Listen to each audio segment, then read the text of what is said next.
Hi, I'm designer Jen Gallacher, and welcome to a Crop and Create video hosted by Scrapbook Cards Today Magazine. Today, I'm using the Falling Leaves kit to create a 12 by 12 layout. We're going to start with the diagonally striped wood grain pattern paper. It is the one that has this little pattern on the back with the scallops.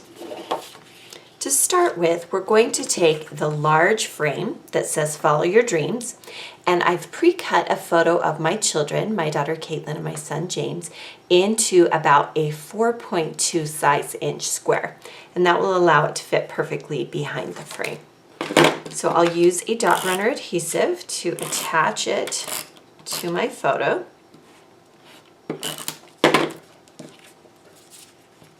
We just want to make sure that all of the elements of the photo are placed behind. Then once I have it exactly how I want, I come back and add some more adhesive. And we're going to off-center a little bit on the left side of the layout. To the top of this frame, I'm going to add a few of the ephemera pieces. I'm going to use the child admission and this little tag that says kind. And we'll place those right behind that frame. And I'm going to concentrate on creating a fall layout. So to do that, I'm going to attach this gold vellum piece that says fall. It's already die cut for you.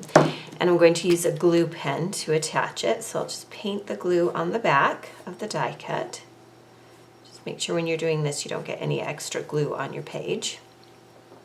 And then it will need a little bit of time to dry, but we'll continue working on the layout while it is drying.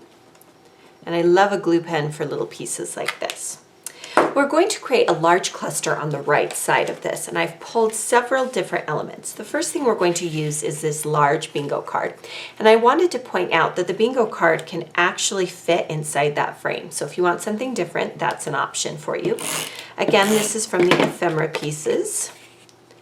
We'll just off-center it just a little bit. And then before it's all the way attached onto the page, I'm going to take another ephemera piece. It is a tag, to which I've tied to the top some of the brown thread or twine that comes with this kit.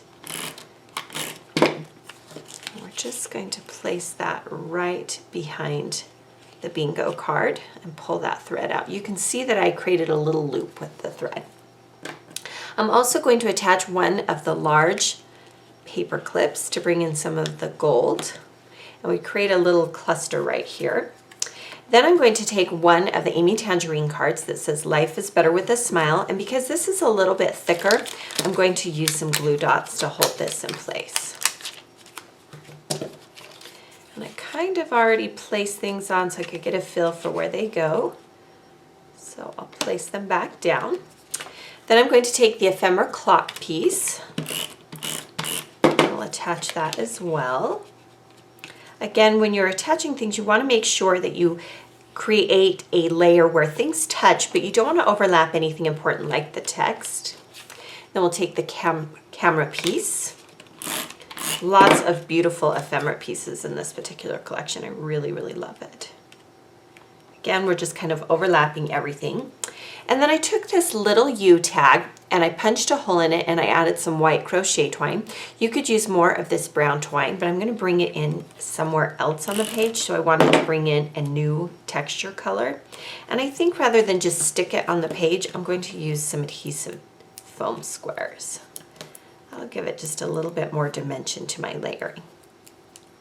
When I'm layering items, I tend to do different sizes. I tend to do an odd number of items, so 3 or 5, and I'll cluster different shapes, such as the circles and the rectangles that you see here.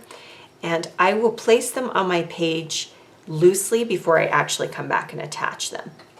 Then I want to bring in some of these enamel dots, and I love these enamel dots from Pebbles. Look at the different sizes. They have large ones and they have small ones. And we'll just bring in some different colors here.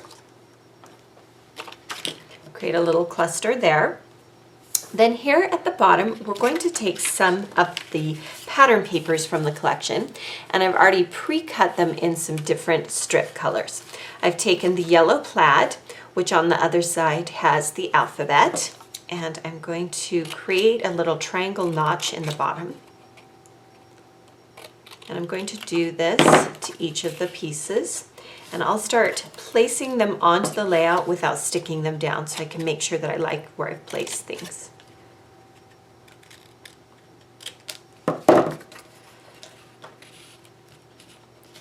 You can see that I have different lengths and different widths in these strips. And honestly, I just eyeball them. They tend to range from about 3 inches wide to 1 inch wide. So it's up to you how thick you get them. And this is the school writing one. These are all from the Teacher's Pet collection that I designed with Echo Park paper. And then to the bottom of this school one, I want to bring in some more of that white crochet twine.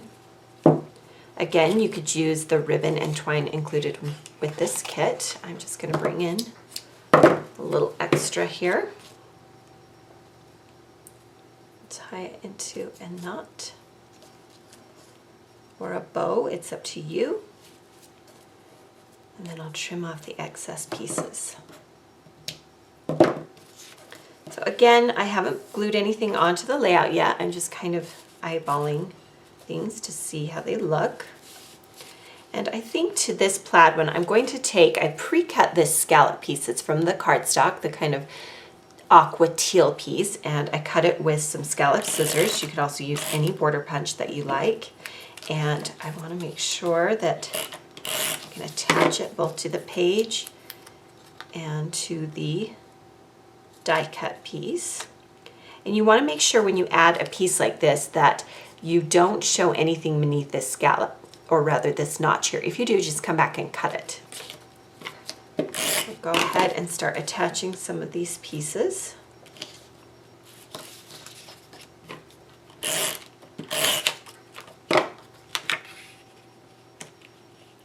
We want to overlap them slightly, and we want them to fall at different places on the page.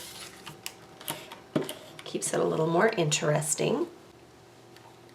So then we can attach the yellow one, and this one is a little bit broader.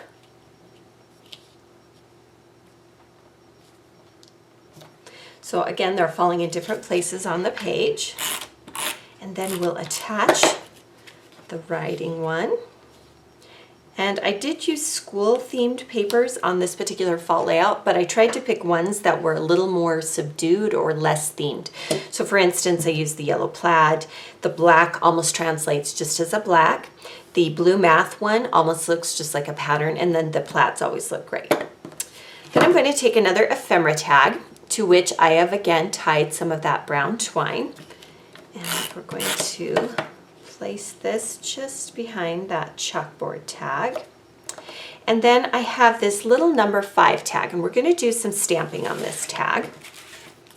So when I'm stamping, sometimes I'll take a foam piece like this piercing mat from We Are Memory Keepers, and I'll place the piece on top. I'm going to use the exclusive stamp set that comes with this kit, and I'm going to use the October date. I've placed it onto a clear acrylic block that has grid lines going through it, so that ensures that I have a straight line going on. And then I'm using some Stampin' Up! Baked Brown Sugar ink to ink the stamp. You can ink it with whatever ink you like, pigment or dye. If you like black, Tuxedo Black from Memento is a great black, but I wanted to do brown. And I'm just going to use the line that shows on the little tag, and this will be the date for my particular layout. We'll go ahead and attach it to the tag. We're going to again stick it just behind that black writing tag. And then to bring in some more texture, I'm going to take the leaf ribbon, and I've just cut off a piece, and we'll trim it just a little bit more. And then I'm going to just add some dot runner adhesive right behind it. And we're going to use it just like we did some of these other pieces. We just want to make sure that it lays as flat as possible. And that adds a little bit more texture.